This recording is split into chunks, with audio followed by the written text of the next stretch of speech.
ખેડૂતથી PM કિસાનનો 21મો હપ્તો કર્યો જારી. ગુજરાતના 49 લાખથી વધુ ખેડૂતોને રૂપિયા 986 કરોડની સહાય મળી. તમિલનાડુના કોઇમ્બતુર ખાતે આયોજિત એક કાર્યક્રમમાં પ્રધાનમંત્રી નરેન્દ્ર મોદીએ પ્રધાનમંત્રી કિસાન સન્માન નિધિ પીએમ કિસાન યોજનાનો 21મો હપ્તો જારી કરીને દેશના કરોડો ખેડૂતોને મોટી રાહત આપી છે.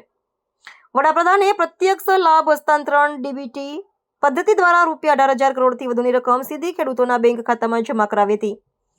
આ યોજના હેઠળ પાત્રતા ધરાવતા પ્રત્યેક ખેડૂતને રૂપિયા 2,000ની સહાય પ્રાપ્ત થઈ છે, જેનો મુખ્ય ઉદ્દેશ ખેતીના ખર્ચને પહોંચી વળવા અને ગ્રામીણ અર્થતંત્રને ગતિ આપવાનો છે. આ 21મા હપ્તાનો લાભ સમગ્ર દેશના 9 કરોડથી વધુ ખેડૂત પરિવારને મળ્યો છે, જેમાં ગુજરાતના 49 લાખથી વધુ ખેડૂતોનો પણ સમાવેશ થાય છે. રાજ્યના ખેડૂતોના ખાતામાં કુલ રૂપિયા 986 કરોડથી વધુની રકમ હસ્તાંતરિત કરવામાં આવી છે, જે રાજ્યના કૃષિ ક્ષેત્ર માટે અગત્યની સાબિત થશે.